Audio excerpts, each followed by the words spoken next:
Michael Burnham in book Talk to Butterfly People. Captain Archer gets a big nod.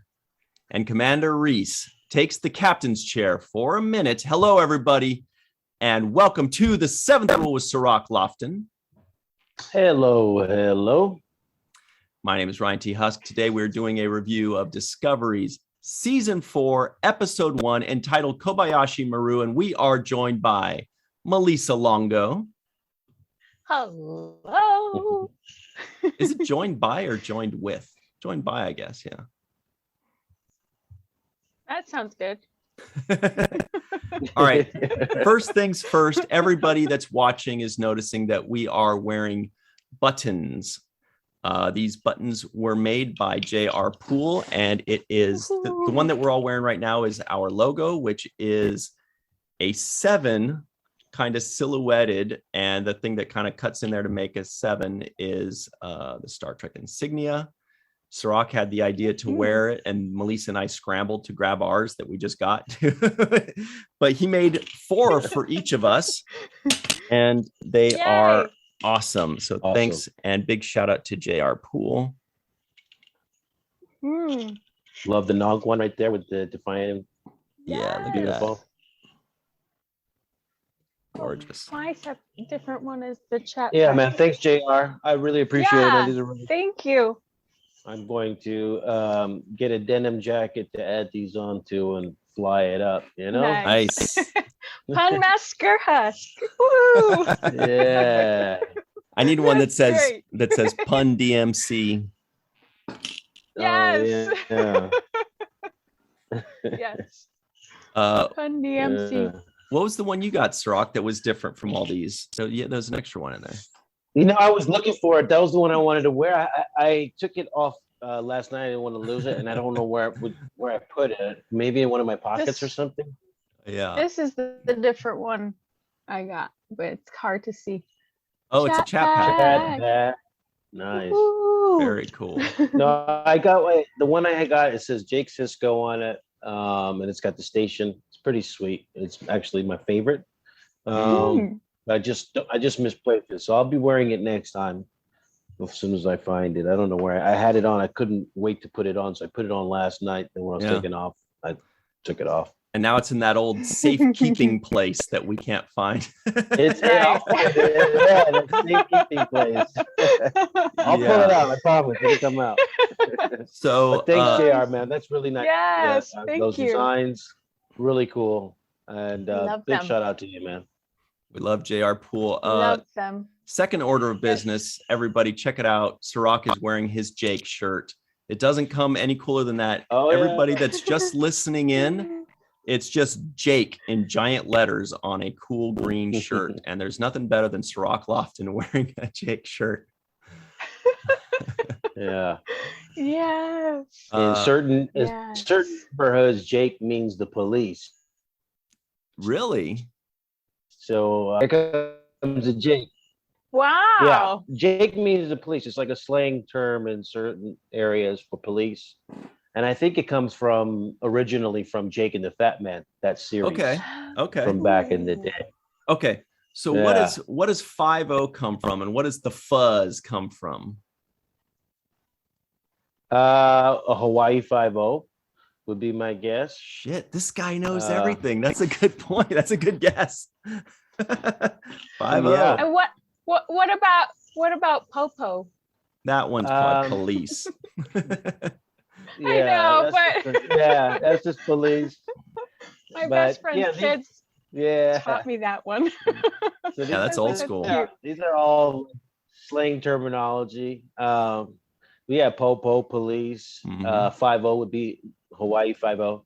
Fuzz, so that's an a lot old of school one. Terminology. Fuzz So everybody, Yeah, the fuzz, and I'm sure it comes from something else too. Somebody out there knows. Tell us where the fuzz came from. Yeah, let us know in the comments below.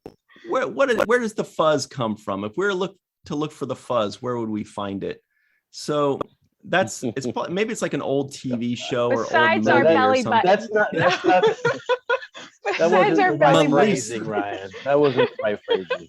What's wrong with the belly button? Yeah. Where's your Fun DMC pin? Put your Fun DMC on. Yeah. All right, everybody. We promise we're going to talk about Star Trek now, but tell us, Fuzz, it's got to be some old TV show or something, maybe. Also, We should probably announce. we just today, is that what you're referring to, Malissa? Brilliant. Yeah. We just today launched an Indiegogo campaign, so please check that out.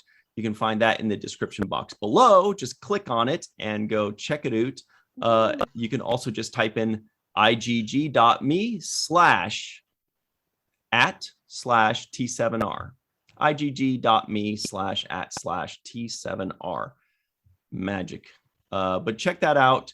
We're trying to expand our reach. IGG, that's Indiegogo. That's Indiegogo, right? IGG. Okay. Just making sure. Yep. I'm not hip with all the slang, man. You gotta speak to me like I'm a 4-year-old. IGG. Okay. I got it. All right. That's cool. It. So we watched Fabulous. the first episode of Discovery, everybody. And we watched it together. Anybody that was online may have seen a picture of us drinking our root beer and watching the premiere, the virtual premiere of Discovery. So big thumbs up and a thank you to Paramount Plus for hooking that up. You made a nice night for us. It was a good time. So we really appreciate your generosity and always looking out for the fans. But now let's and Ryan talk got about a shout out. yeah, that's true. I forgot about that. That was fun. the Vulcan that was asking. Oh yeah, you get that. Wrong, Aaron. Ryan. Wrong, Ryan. Yeah, the Vulcan that was doing like trivia, I guess asked a question, but in the live chat, Neil Bloomgarden, I think, said hello to Ryan. He said, "Oh, Ryan T. Husk," or exclamation point, something like that, right? And apparently the Vulcan guy that was asking questions thought that the guy was saying, Neil was saying my name in answer to whatever the question was. I don't know, but we were all talking amongst ourselves and suddenly we hear the Vulcan say, "No, Neil Bloomgarden, Ryan T. Husk is not correct." And we all stop. We're like, why is that Vulcan talking shit about me? What did I do? I'm just sitting here drinking root beer with my buddies.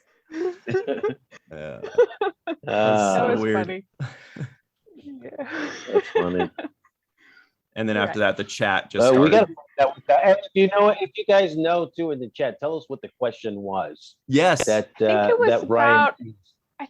about a Vulcan mind pinch or something. Was it? Oh, okay. like who invented the Vulcan mind or the Vulcan neck pinch? I think neck, that was neck me. pinch, not mind pinch. Well, then, yeah, it was Hello. me. You just called it something different. That's all.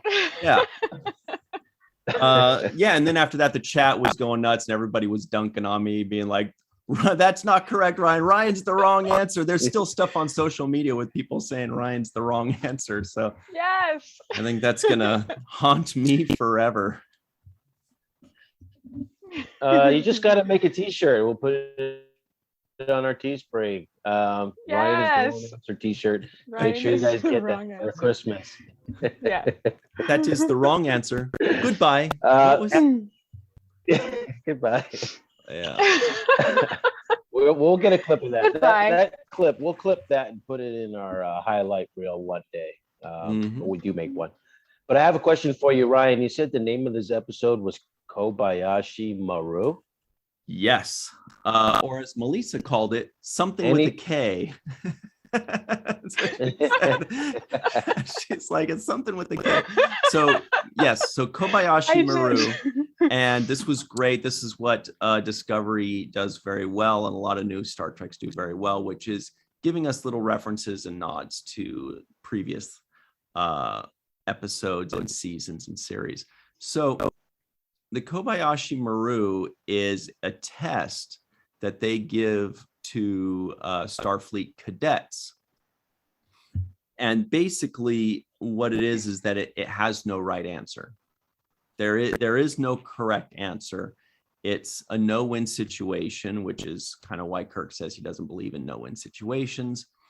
But so it's like this test this legendary test that everybody talks about. It's like a no-win situation. It's like, how do you beat this? And that's why they said that when you take that test and you fail it and you learn from it and you go to bed, all you're thinking about is, I want to take that test again to beat it this time. It's just one of these things. So it's a really interesting, aspect of the lore of Star Trek, which is like, what's the no-win situation? How do you beat it? Keep trying. Now in the JJ movies, Kirk did successfully, quote, beat it, but he beat it by cheating, so it didn't really, it's kind of one of those things where it's like, well, Kirk will find a way to win no matter what, even if it's cheating the program. So that's what they're referencing. Well, and the president also kind of alluded to maybe the lesson is you're not always going to know what the answer is. So, and accepting that is part of the challenge of the test, is what she was telling to Burnham at the end. Oh, that's right. And that's the whole, like, the question wasn't a question part. Like, I just wanted to, wasn't that a line? Like, the question was not a question?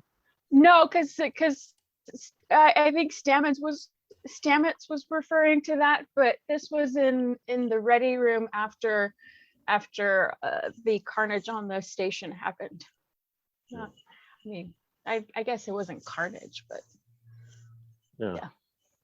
Now, disaster. Since we're talking about the JJ movies, we did mention the JJ movies.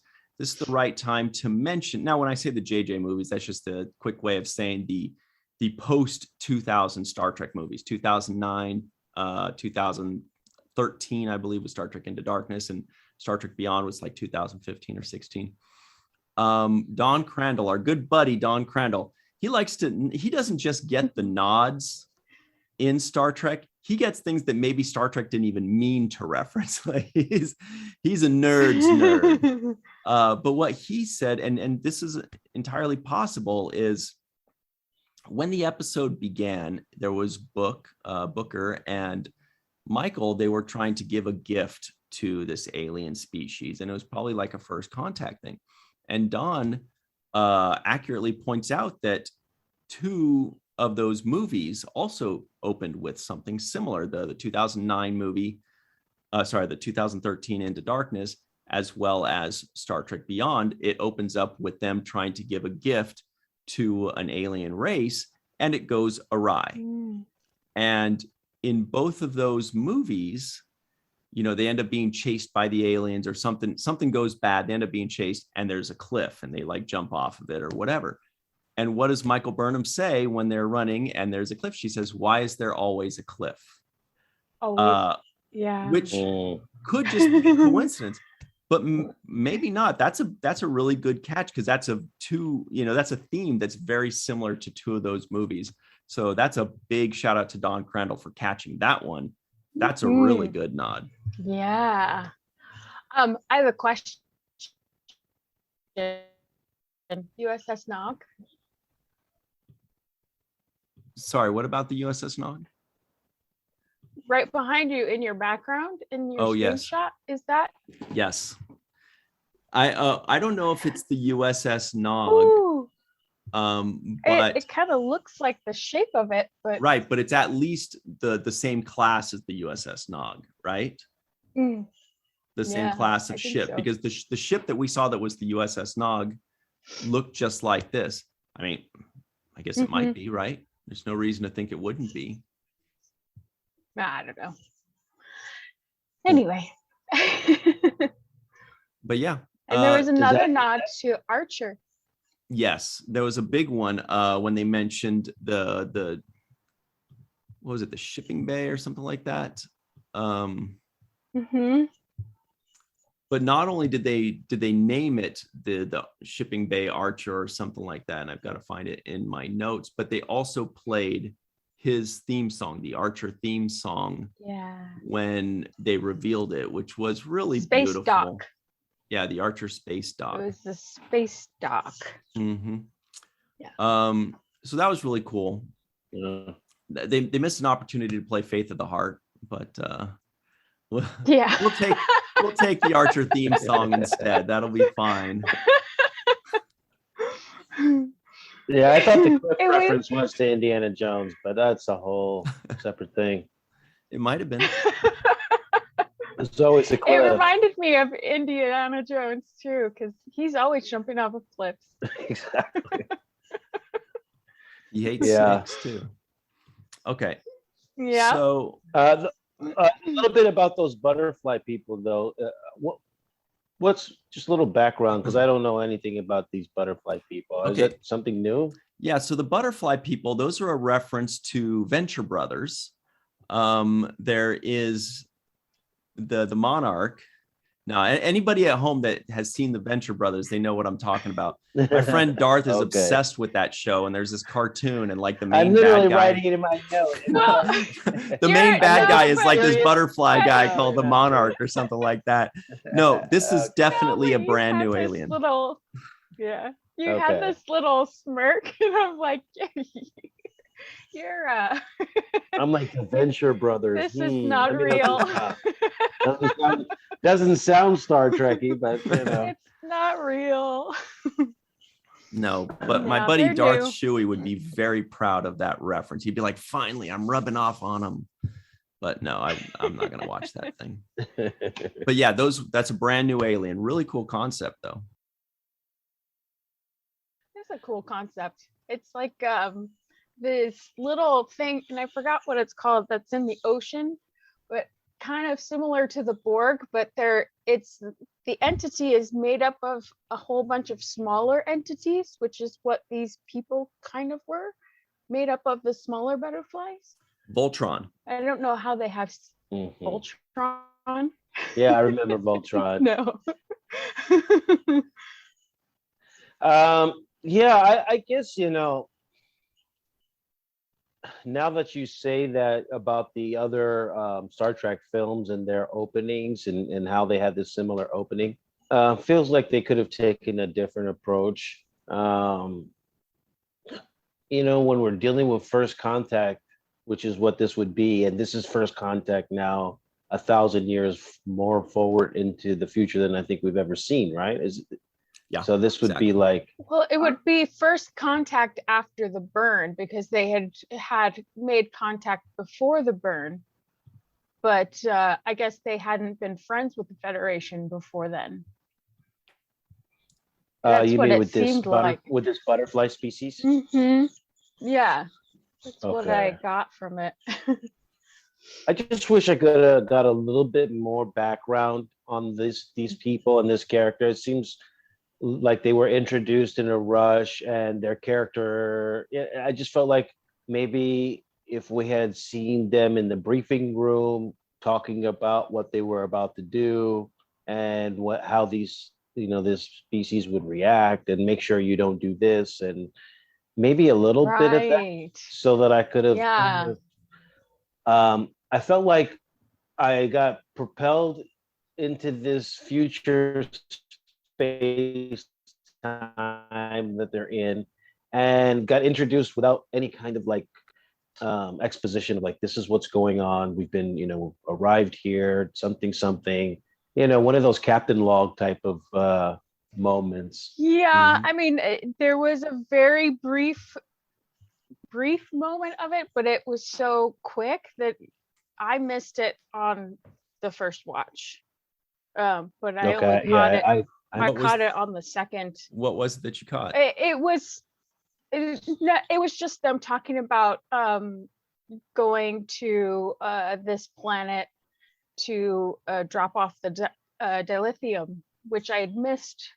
I had no idea that they explained that that's what they were going to go do as a mission of peace and olive branch to reach out to this species. So it was a very but it was brief. very rushed. Okay. Yeah, I think they could have Yeah, stretched it that out a was- little bit, because I feel like they think they need to put in this action to keep the audience happy. I feel like that they're kind of catering to a specific pace that they're Mhm. trying to keep. Now, Yeah, see, that's I just a agree. nod to the JJ movies because that's what the JJ Okay. movies are. They're just like fast paced. JJ's like, I approve. Maybe that was a nod too. Yeah.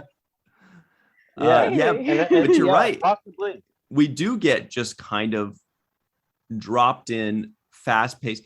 I think the episode slowed down in the second half. Like it's almost like they want to just drop you in, amaze you, wow you, and blow your mind.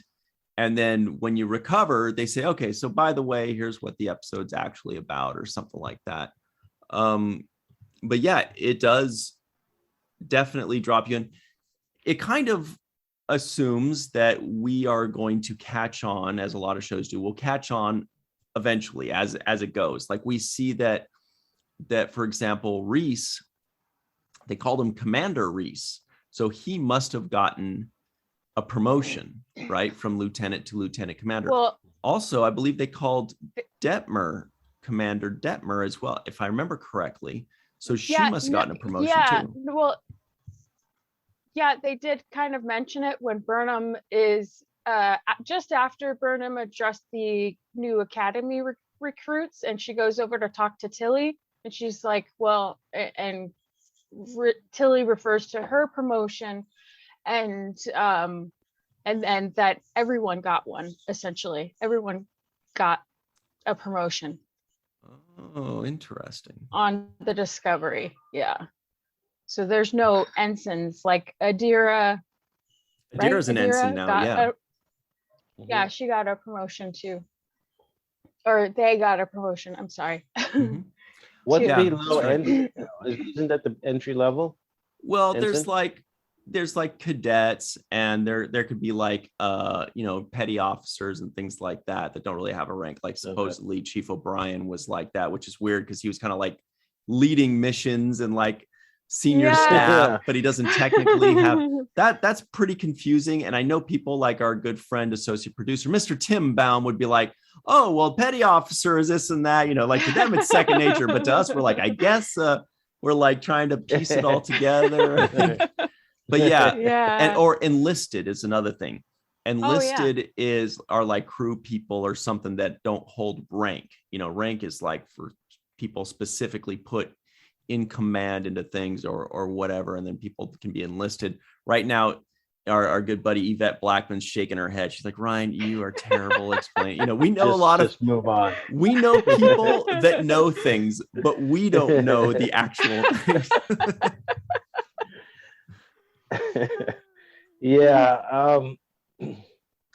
I don't know, something crossed my mind when I was watching this episode, and it's kind of weird. When they were passing out the dilithium, and then they were saying, hey, if you need any more dilithium, we're the Federation, we got you.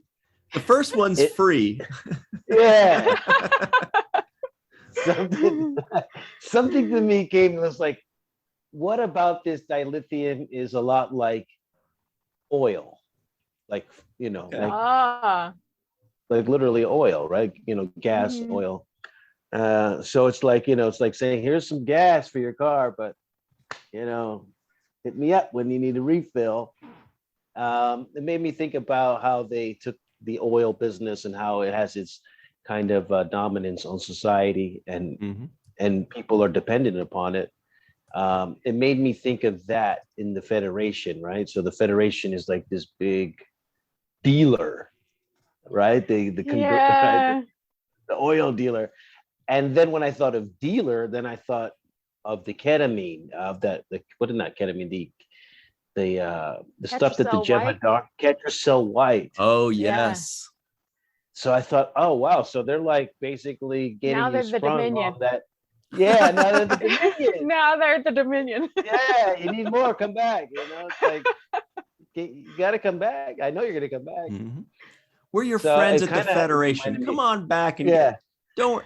Will it still be free? We'll talk about it later. You just come back. See, we'll work something out. You have to play by our rules. But if you want any more, but sure. Yeah, so, once again, reminded me of oil, and it also reminded me of drugs like Ketracel White, how you create a dependency, and then now you're the go-to, so you need to come to me to get your fix. What do you think they felt a little call? weird. What do you think they call Ketracel White on the street? You know, The white. yeah, but they got to, you know, sometimes they got to come up with something that totally makes no sense. You know, like the nanny. Oh. Hey, you got the nanny with you?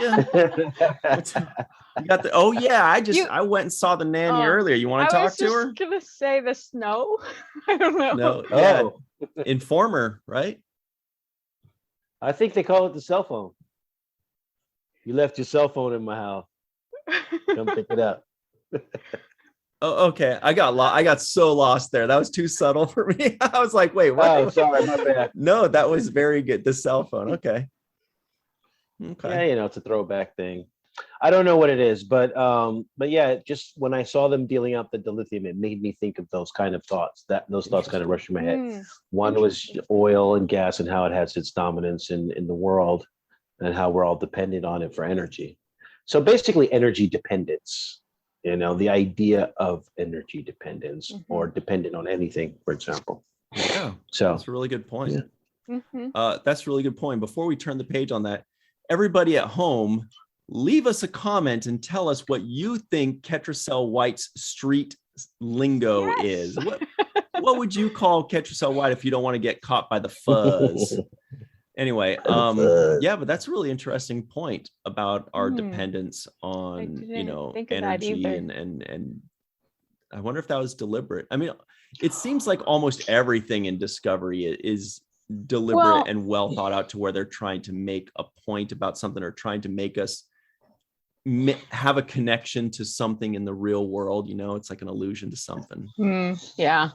I mean, they said the satellites for their magnetic whatever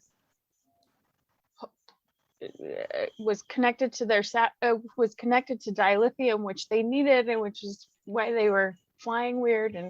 But then they fixed it, and then they gave them more dilithium. But yeah, I don't know.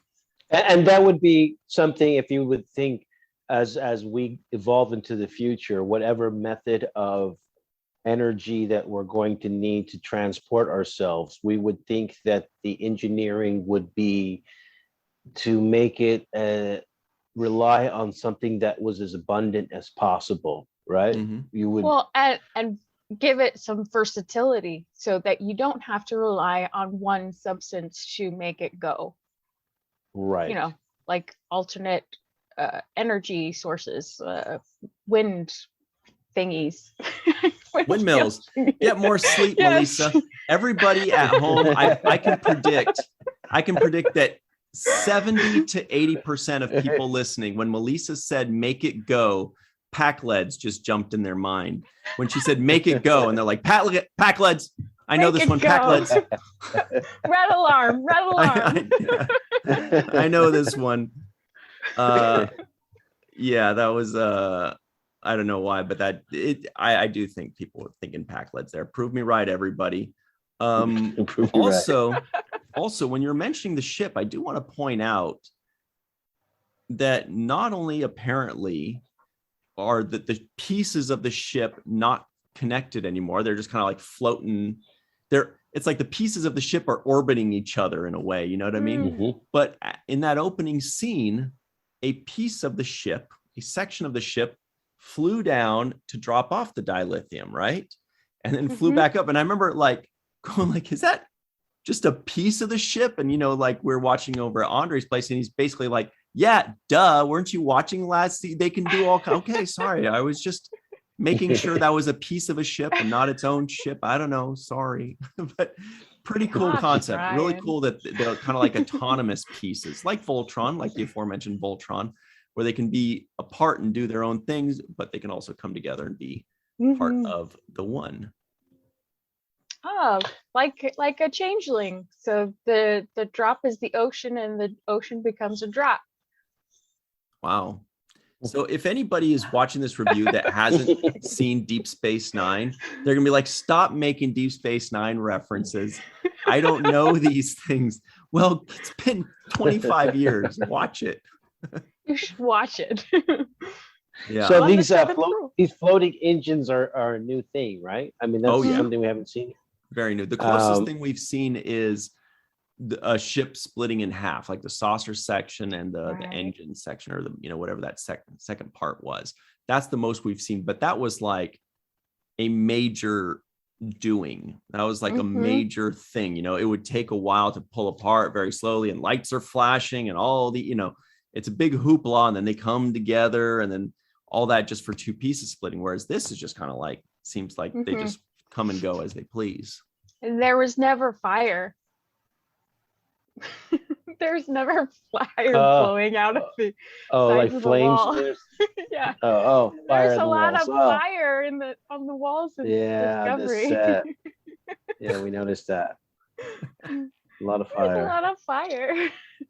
Sorry, random. Okay. So there's a lot more to talk about. Number one is that we all noticed at the same time.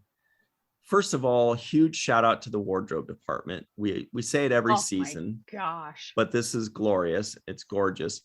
Culber, Dr. Culber, one of my favorite characters since the very beginning.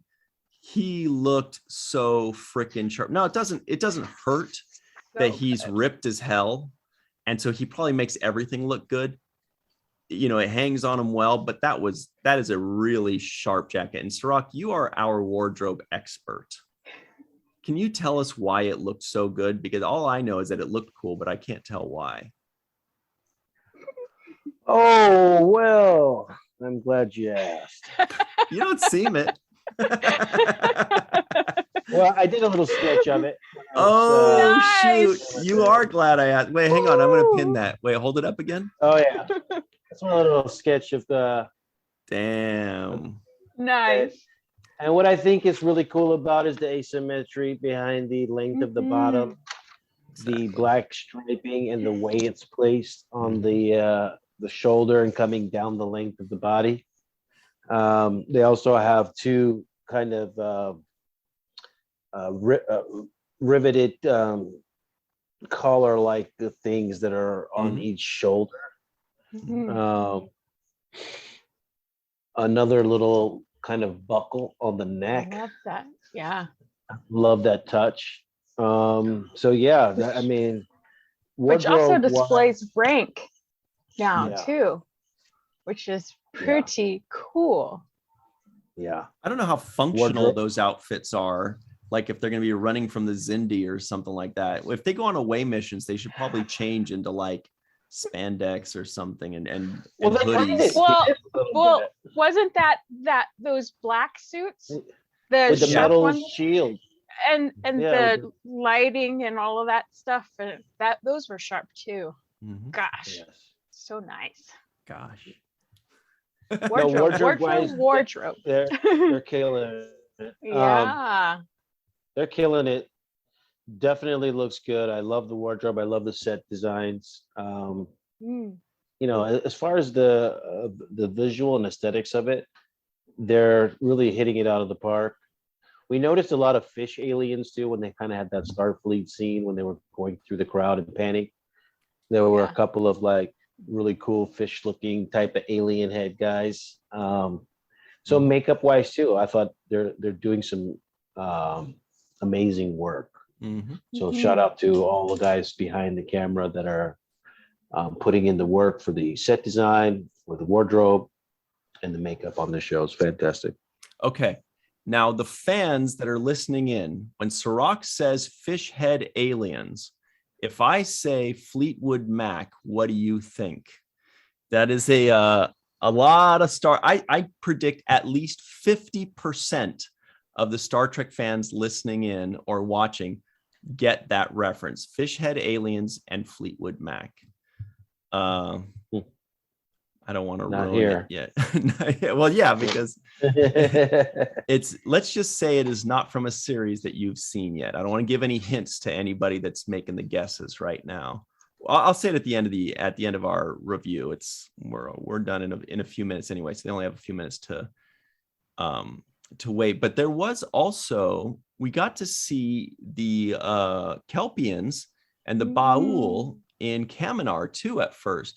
And those Baul are so cool, man. They seem like they're a lot of work to put together as far as the costume, but also like the visual effects, because they've got things floating around and they're almost ghost-like demonic, creatures. I don't know what, it's hard to tell, because they kind of got them in the background, but they seem like there's a lot of talent and a lot of budget going into those aliens. So they deserve to be recognized, I think. Yeah. It was beautiful. I think the Kelpian homeworld is gorgeous, but I love everything about water. So, and like you mentioned last night, Cirroc, it kind of reminded me of The Shape of Water as well. Oh yeah. Right. Yeah, it was so beautiful. Yeah. And so, and Saru's jacket too. Amazing. You did say that, Cirroc. What made you think of The Shape of Water when you're looking at it? Were there any specific aspects of it? Was it just Doug Jones in there where you're like, that reminds me of something? Yeah, as soon as I saw Doug Jones, I was like, wait, I know what's going on here. It reminds me of Hellboy and the Silver Surfer and Pan's Labyrinth somehow. We love Doug Jones. He's so amazing. And he's fantastic when he's kind of gliding around as Saru in those shoes and that outfit there. But he's got a different kind of swagger this season. As Tilly pointed out, Yeah, he does. And you notice that right away in his homeworld when he reveals himself from the shadows. So yes, and the other thing that I get a sense of is that he's not just connected with his homeworld, but he's also like a leader. Like he's got this. He might be the best of what his homeworld has to offer, at least one of the best. So because when you counter him to that kid who was in isolation, who grew up by himself and was causing the burn to happen, who seems a little like Rom a little bit in his yes another Deep Space Nine reference. Good call.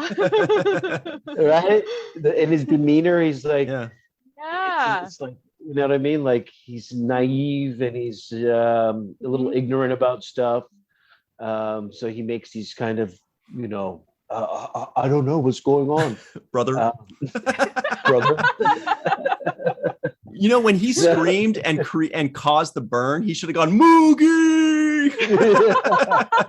Because he was missing his mom, right? Yeah, that's right. What it was. He was missing his mom. There's something very Rom about that character to me, and it stands in contrast to Saru when you see Saru kind of interacting with him. It's like he doesn't take the Quark approach, which is like, get out of here, dumb guy.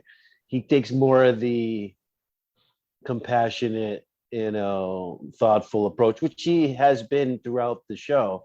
Kind of this, I called him Confucius last night because he always has these Confucius sayings. You did, be wise and hold on and live long. Well, I do want to point out also that you did say that Saru is kind of like the best that his planet has to offer. And I'd be remiss if I didn't say Doug Jones isn't also the best of what our homeworld has to offer. I know we already just said how great he is, but I just want to reiterate, coolest dude ever. But that is really interesting, comparing him to Rom, that other guy. What is his name? Sakul, I think. Yeah, I think so. Something like that. Sakul. If that's how you say it, yeah. And Malissa, you had a pretty good memory of season 3. I feel like Cirroc and I needed a little bit of time to remember all the characters' names, what they do, like Sakul. Yeah, Sukal maybe is his name. Sukal. But it seemed like you kind of had a pretty good grasp. And so I think maybe Cirroc, that's why we felt like we were just thrown into it, is because we're like, wait, we're trying to remember, okay, this character did this and this and this last season. And they're already like, oh yeah, but forget that. They've already promoted, they're doing this, they're doing all this other stuff. And so everybody at home, if you haven't watched the episode yet, watch season 3, refresh your memory, and then dive in. Well, yeah. I mean, I do wish that they would dive a little deeper in certain things and not have it so rushed and action packed. Oh, really? I tend to I love the visuals and I love all of the the aesthetics that they bring, and action is fun and everything, but I prefer a little less heavy-handed storytelling and a little bit more substance, but subtlety too. Yeah, subtlety as well. Yeah. Okay. Yeah. We already only have a minute left. God, we could talk about this one for another half hour, but we do have to move on. I'm sure whatever we didn't cover in this episode, I'm sure we'll cover it next week in episode 2, because the first and last episodes are the ones that have the most to talk about. I think we were talking about last night about what the Baul eat. And I just want to point out that I made a very good joke. I said, what do the Baul make soup out of? And it's Baulian cubes, right? So tell your friends, because that is very good. It's worth saying twice. That is very... Oh, God. That joke is going to give me a Baul movement. Oh, that is an A+. Yes. What a deal. What a deal. Nice.